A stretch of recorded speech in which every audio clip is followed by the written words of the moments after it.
The Slange, Book of Madness, Imp Kalokessen, Imps Unbestowed, exposed by the late Vasily Popescu, 1550 to 2024. Many deem him a vampire, and perchance, in sooth, he is, albeit not in manner of revenants. And, as thou mayest note, his consumption extends beyond mere blood. In certain learned circles, he is known as the dread third great cannibal king, defiler of man. Some factions accuse him of empathetic or psychic arts, taking or bestowing energy at his will. He is a sorcerer, shaman, scholar, witch, and madman. 'Tis a singular madman who wrought such deeds. Yet, know this, the man we know now, steeped in darkness, differs from he whom we knew ere. Though, he could not be as he is now, had he not the capacity from birth. But I digress. To furnish thee with a glimpse of this grave matter, I shall commence at the Genesis. Attend, for a Satan did purloin a babe and set an imp within its stead. An imp that did dwell in the infernal domain with his impish kin. Yet his making was of singular fortune. Wrought beyond their confines, conceived with mysteries foreordained. Twixt Loki, a Norse god, and a Romanian demon of many names, whom we shall call Vestitia. And he doth sojourn far from his forebears, for fates yet veiled in mystery. This imp, waxing with a vengeful ire against the selfsame Satan, did in time return to the nether realm, where he did ignite a rebellion and returned he the babe that was once replaced. He did summon all imps and hellhounds, and all other alleged base-born beasts, to join his quest for retribution. He did command the grandest host of those termed lesser devils into hell's throne chamber, where triumph was his at last. Upon his victory, a crown of 13 horns did sprout, and he was named by Satan himself, the vanquished, and his fellows Impconi, or king.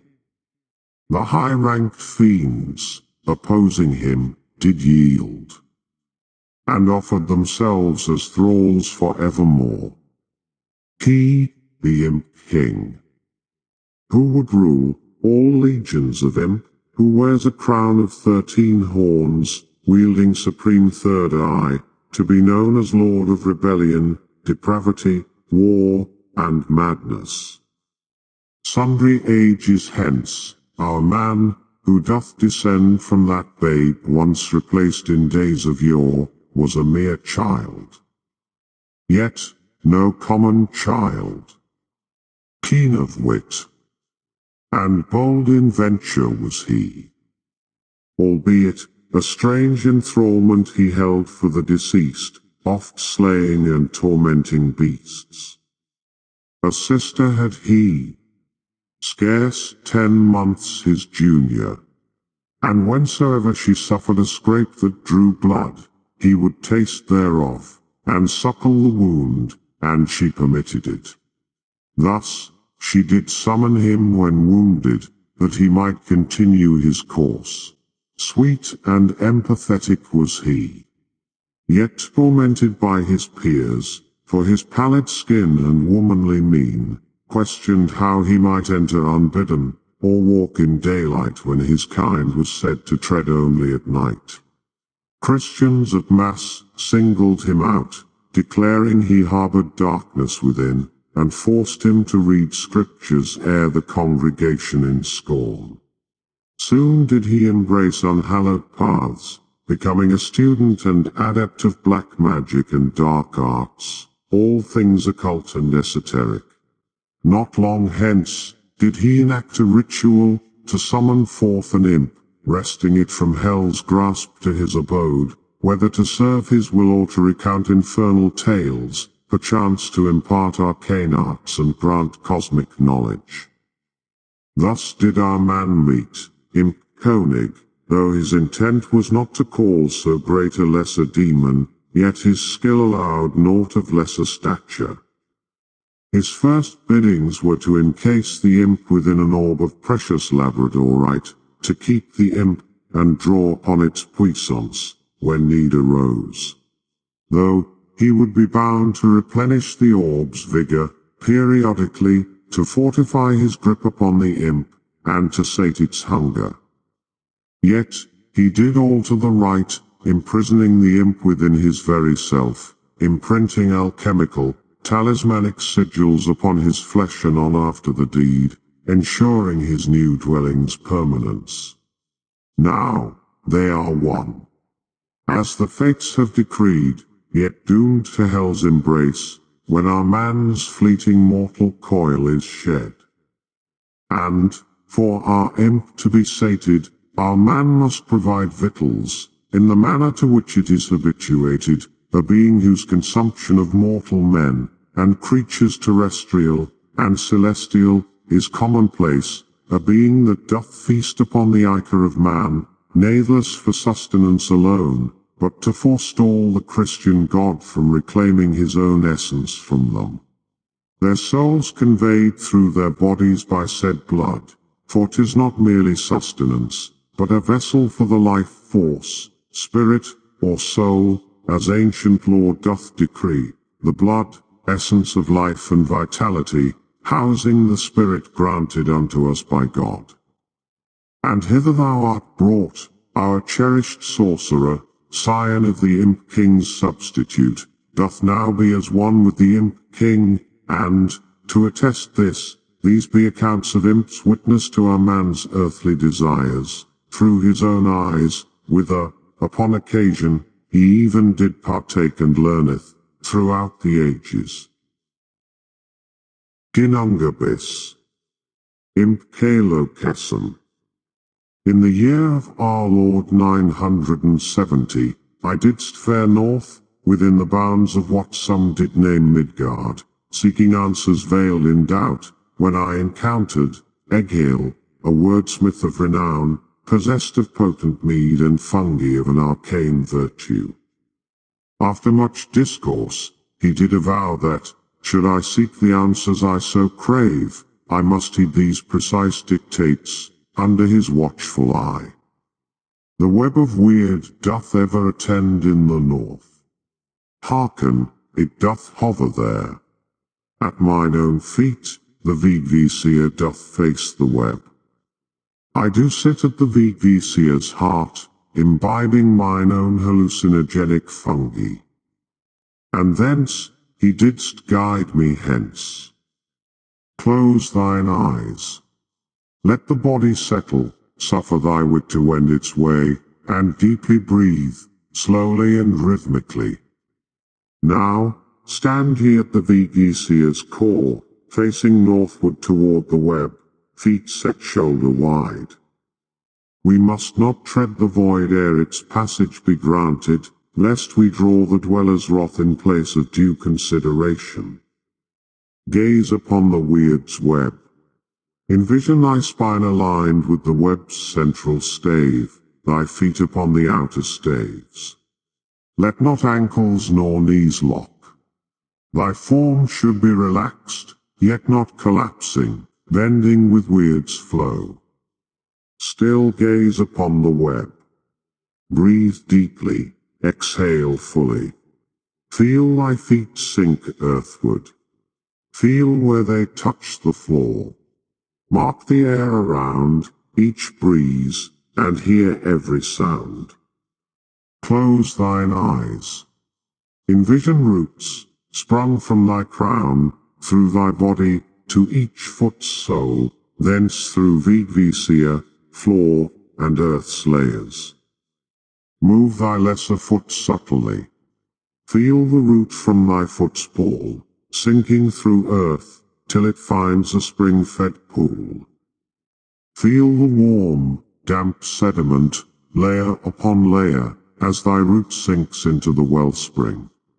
This sediment be the orlog, primal laws layers, all choices, actions, and circumstances past and present. Thy layer lies atop, then thy parents and their forebears, back to time's beginning. The deeper this root doth delve, the colder the life force, the weird, that doth permeate all, becomes. Tarry with the root as far as thou art able, until thou comest to the realm of ice, Niflheim. Erd abideth here, partaking of the weird and orlog that doth flow all around. Draw Erd's essence into thy root. It doth wax warmer as it is imbibed, and doth melt the ice nigh thee, forming another pool. There, the surface of the mere doth enfold thy root, feeling the tension of the water's face. This is the stead of Verdandi, the still point, the present hour. From hence thou canst feel the past and perceive potential in the reflection of the pool.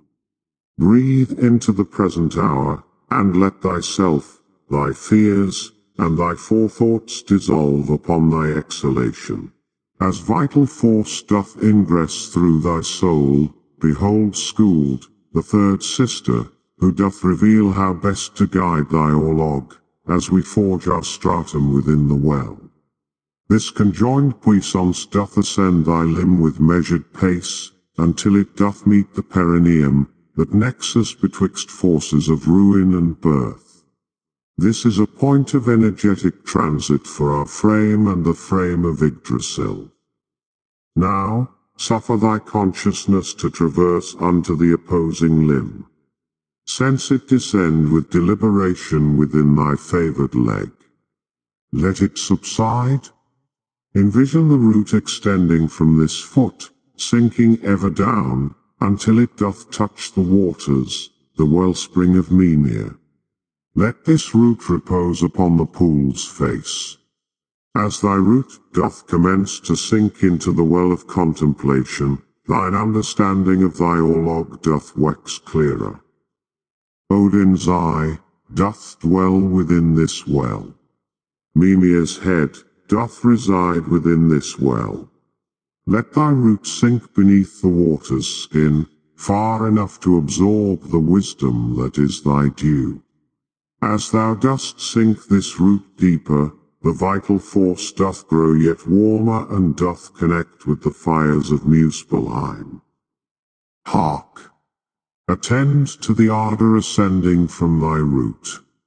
Let thy root find Mimir's well. Feel it rise through thy toes, ankle, shin, calf, knee, thigh, and up to thy perineum betwixt. Now, compress thy buttocks whilst drawing breath. Then release. Mark ye the power point of the perineum, twixt thy forces generative and destructive. From this place doth a third root extend. Rebound, gently, as if seated upon a steed. The root from thy perineum descends and toucheth the floor. This be the third root, the third leg of a tripod. These points three do forge thy lane of existence, a sacred triangulation.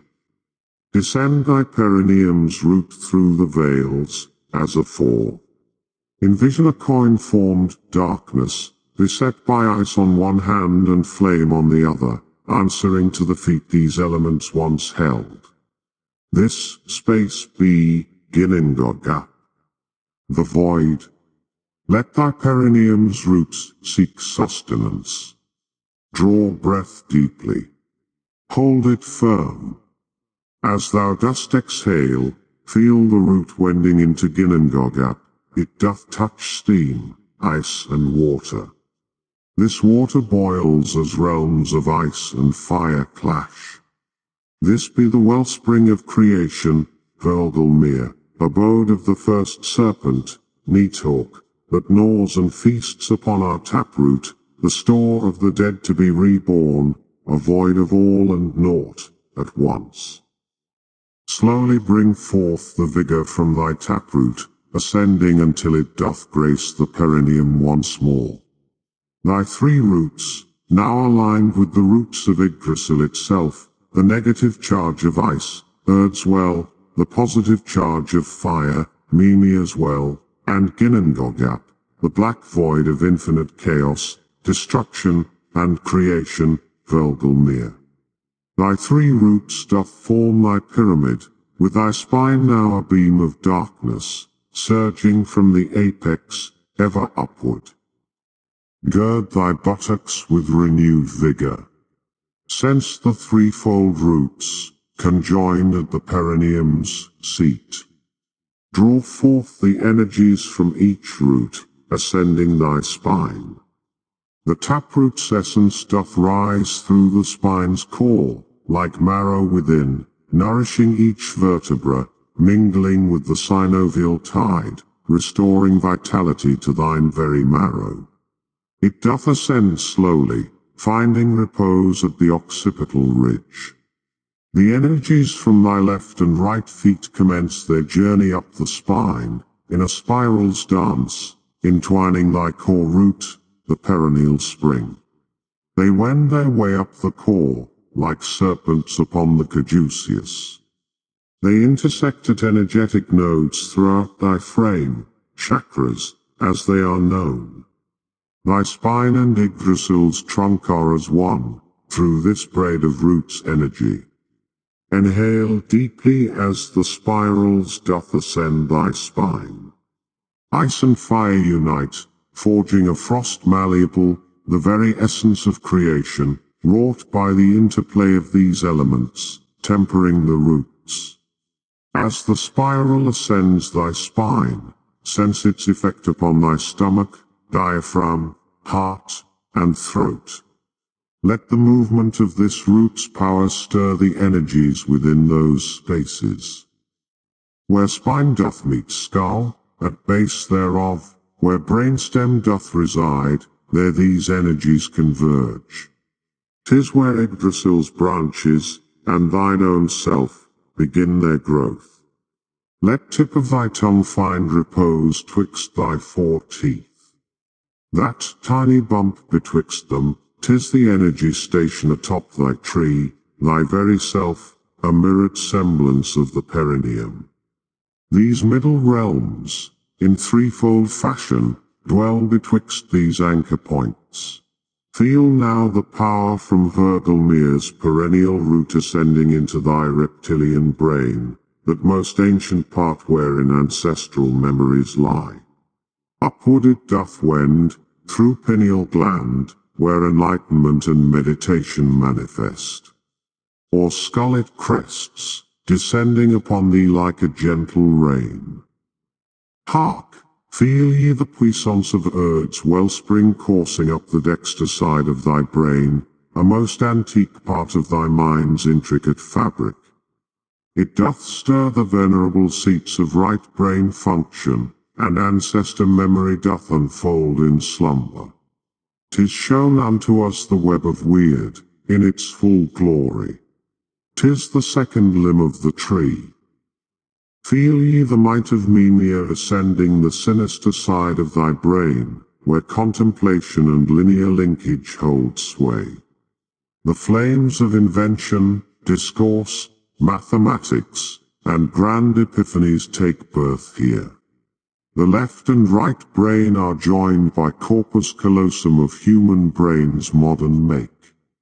By these boughs of thy tree a network of converse is wrought, that we might engage our whole mind at once. They are fed by the Vergelmir's mists, and the drizzling energy of Genesis. Feel now thy scalp tingle, as the rain of energy doth fall softly, yet with suddenness, upon thy head. Raise now thy countenance to the heavens, unseal thy maw, and extend thy tongue forth. Bid the conjoined puissance of the wells to meander into thy mouth. Repose the tip of thy tongue twixt thy four teeth, and inhale through thy nose. Draw deep the waters of the wells, as the boughs writhe above. Extend thine arms, palms upturned, to ensnare the energized rain. Inhale deeply.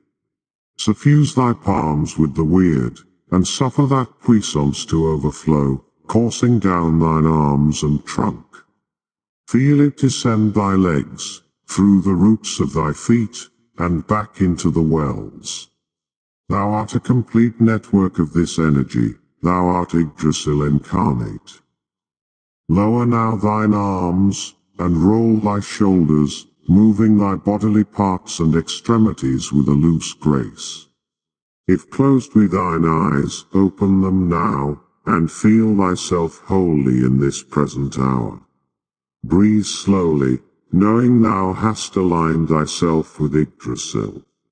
Thou mayest now manipulate thine orlog at thine own desire. And shouldst thou discern weird with clarity, then lay thyself back down. Close thine eyes. Let the body settle, suffer thy wit to wend its way, and deeply breathe, slowly and rhythmically. Pray thee, turn thy gaze inward, betwixt thine brows. Envision there a mote of light, burgeoning in its brilliance. Now, speak these words as thy solemn incantation, thine intent, to journey the astral plane and descend into the abyss. Hark! Attend to the feeling of thy consciousness, or awareness, departing from thy corporeal form. Endeavor to waft or transport this awareness, yet stir not thy body's frame. As thy spirit doth begin to sunder, perchance thy corporeal form shall tremble.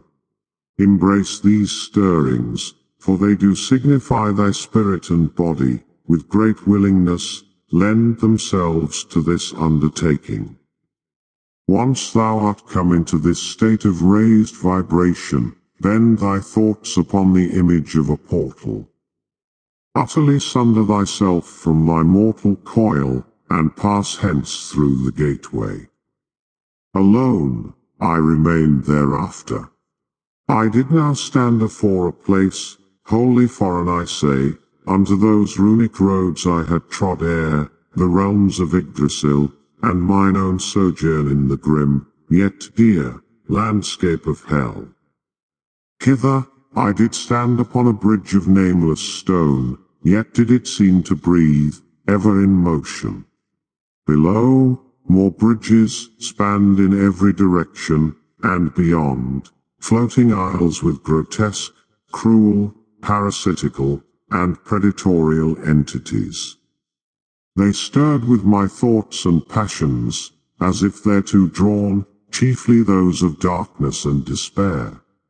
This entire realm, the second sphere, did seem to answer unto my sensations and musings, and 'twas then I did conceive that, to prosper on this quest, I must bolster my energies and steel my resolve, making myself proof against discontent.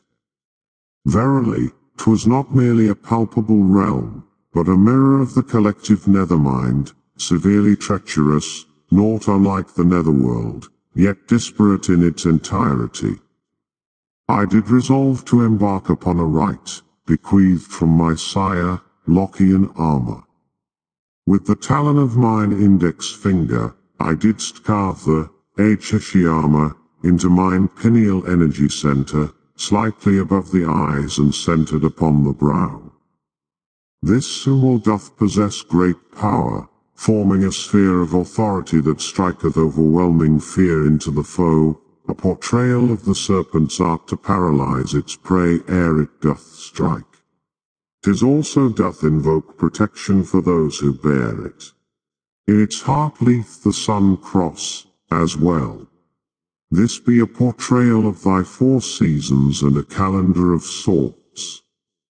As I didst carve, I didst repeat this mantra, until the symbol was complete.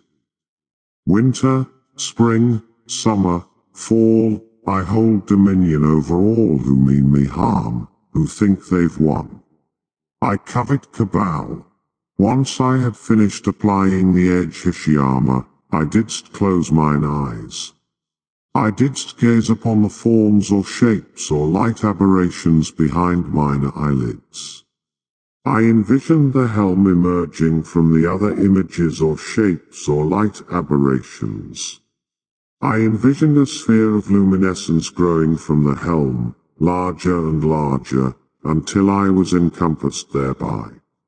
I envisioned that sphere being filled, with every exhale, a black mist, and did so until the sphere was wholly black, like unto a sphere of obsidian. I could feel it harden around me. I envisioned the obsidian absorbing into every pore, slowly transforming me into the selfsame obsidian, until I was one with the obsidian sphere, no longer a body. I held my breath and imagined what it would be like to be forever petrified within that volcanic rock. I imagined not even having the chance to suffocate, for the obsidian filled mine insides and airways too quickly. Then, I envisioned the age Hishiyama slowly reappearing with every inhale, just the helm inside the sphere, like revived lava. I watched as this lava helm spread to refashion my body within the sphere. I was as a lava being inside the obsidian sphere. Then I flexed every muscle in mine entire frame and recited this passage in the loudest, most intimidating voice that I could muster. Black fire, red fire, savior and destroyer, I am power. Tremble before me. Behold, I am Lokeson. Finally, I didst open mine eyes and screamed in the loudest, most intimidating scream that I could muster. And I didst release my flex and, in so doing, envisioned the obsidian sphere exploding and shattering around me. Now mine energy, mine essence, was fortified and impenetrable. And in that nick of time, for astral succubi, incubi, and vampires had assembled about me, astral parasites of great power, seeking to feast upon my vital force. I was aware they would be drawn to me, as I am not man, yet I do evoke kindred emotions and thoughts, and, though I know not despair nor terror, in the common way, each thought and feeling I stir holds shadows of dark and wicked shade, and my cravings mirror those of the most debauched, violent, and corrupt. Yet, my Lokian shield stood firm. I was warded from them, at the least, those base creatures of the lower planes that they were. Yet I held no celebrations here, for the fierce cry I did utter upon the close of my Lokian shield right hath roused the gaze of a power far greater. And it did retch, as I did approach the very cusp of the abyss. And I didst traverse the gate of the abyss, and didst hover toward its heart, as the retching and roaring didst grow louder and more vibratory. I did cast aside the living refuse, the astral larvae, seeking to behold the wellspring of these grievous sounds to no avail. On a sudden, a rending crackle, such as a wormhole might engender, didst erupt from the dark heart of the abyss, and, though fear or loathing I've ne'er known in mortal guise, at this moment, I did come nearest to such. This sense, a nigh hysterical panic, surging within mine awareness, a call to arms or a hasty escape, a glimpse of an ever-presently diminishing mortality, and a bold defiance of power and cunning, all at once and in a flash. And nigh unto the apex of this lunacy, did the entity commence to coalesce before mine very eyes. Firstly, a slender yet mighty arm did spring forth from the murk, its claw reaching hence, then 5 more, that seemed to writhe and wend as they did ascend. Thence did pricks and horns arise from the murk, followed by a visage most dreadful and malformed, with eyes aglow, shifting twixt gold and crimson, and a maw, wherein three forked tongues did flicker and flail, amidst a seemingly endless weave of tusk and fang.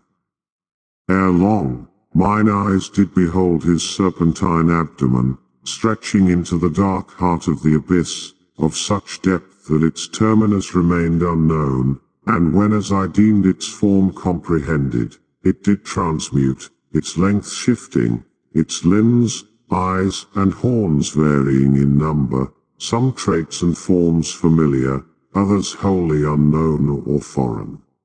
At times, it did scarce seem solid, but a flowing liquid, or rather, a mere reflection upon its shimmering surface.